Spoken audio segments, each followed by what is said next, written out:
जैसा कि आप लोग देख पा रहे हैं, हम माँ डाट काली के मुख्य कक्ष पे आ चुके हैं।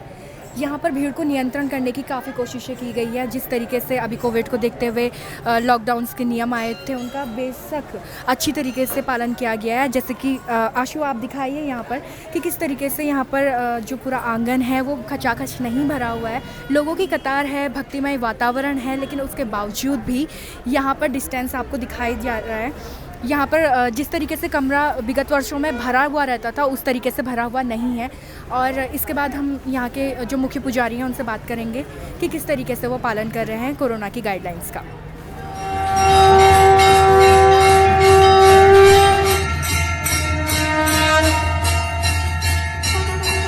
और अब हम मौजूद हैं रमन गोस्वामी जी महाराज जी के पास। हम उनसे जानते हैं कि नवरात्र में इस बार क्या कुछ कैसा रहने वाला है, माता कब किस वाहन पे आने वाली है, कब कौन सा शुभ मुहूर्त है। तो आप आइए जानते हैं।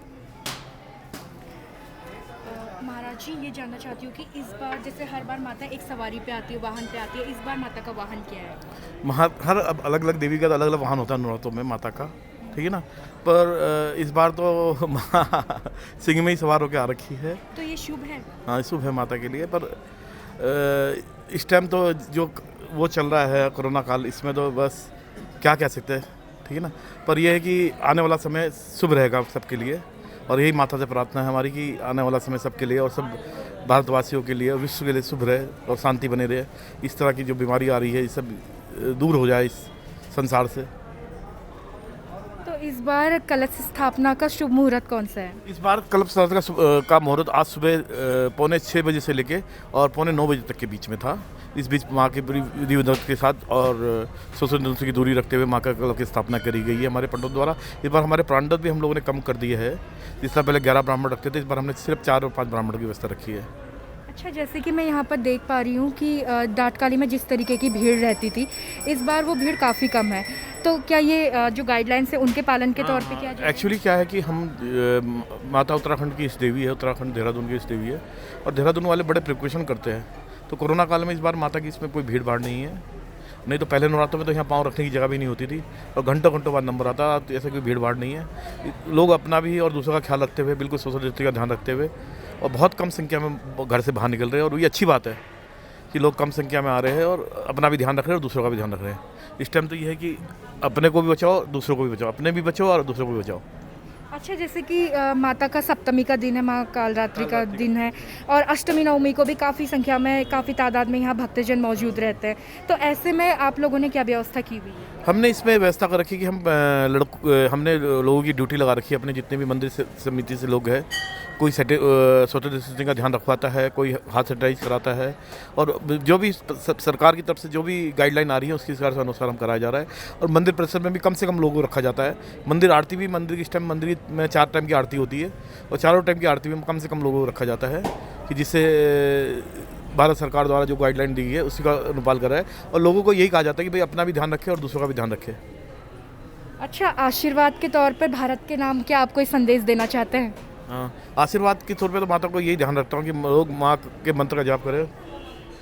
जयंती मंगला काली, भद्र काली, कपालिनी, दुर्गा, क्षमा शिवा, धात्री स्वाहा, सदा नमस्ते।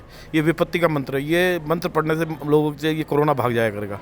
तो माँ को यही मैं लोगों को आशीर्वाद देता हूँ कि इस मंत्र का जाप करें और ये कोरोना काल से बचे, और अपने आप भी बचे और दूसरों को भी बचाए।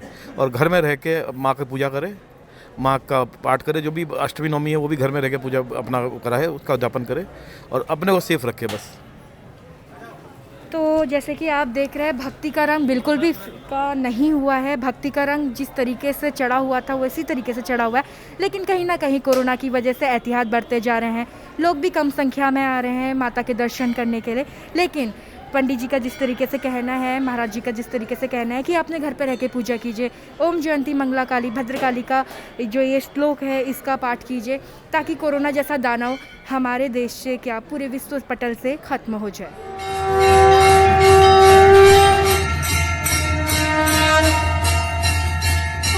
नारियल की बलि दी जाती है, क्या मान्यता है इसकी, क्यों दी जाती है? देखिए, जैसे किसी की मनोकामना पूरी होती है तो माता को नारियल प्रिय होता है। जैसे नारियल, लौंग, सुपारी ये सब ना, तो माता को जैसे किसी की मनोकामना पूरी हुई तो माता को बलि हो गई, एक प्रकार से भेंट हो गई कि माता जी ने हमने मेरी मनोकामना पूरी हुई है, मैं इससे खुश हूँ। माता रानी ये भी आपकी भेंट है, आप इसको स्वीकार करो। जैसे पहले बकरी हो गई, बकरा, इन सब की मुर्गी हो गई, इन सब की बलि दी जाती थी।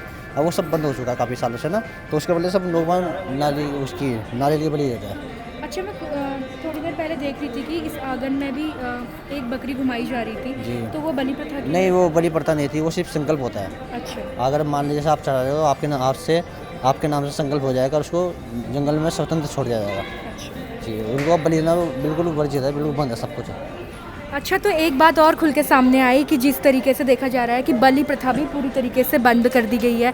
बलि प्रथा की जगह पे यहाँ पर नारियल फोड़ के, क्योंकि इसे भी एक तरीके से बलि माना जाता है, तो बलि के तौर पे यहाँ पर नारियल की बलि दी जाती है, साथ में लौंग, सुपारी, ये सारी पंच बलियाँ यहाँ पर दी जाती हैं। तो जिस तरीके से कोरोना फैला हुआ है, उसे देखते हुए मंदिर परिषद ने पूरी तरीके से गाइडलाइंस का पालन किया हुआ है। हमने जैसे कि देखा कि सैनिटाइजेशन हो रहा है, लोगों के बीच में सामाजिक दूरी का भी पूरी तरीके से पालन किया जा रहा है, और यहाँ पर लोगों के मन में भी सिर्फ एक मुराद है कि किसी भी तरीके से ये कोरोना रूपी दानव जल्द से जल्द ख़त्म हो जाए।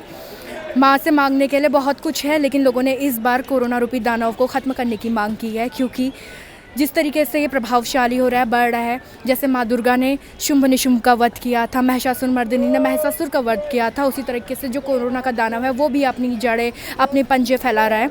तो उसे देखते हुए माँ से सब यही अपील कर रहे हैं कि किसी भी तरीके से इस दानव का खात्मा हो और ज़िंदगी जिस तरीके से पहले खुशनुमा थी, पटरियों पर थी, उसी तरीके से पटरी पर वापस आ सके। अपने सहयोगी आशु शर्मा के साथ मीनाक्षी साथ।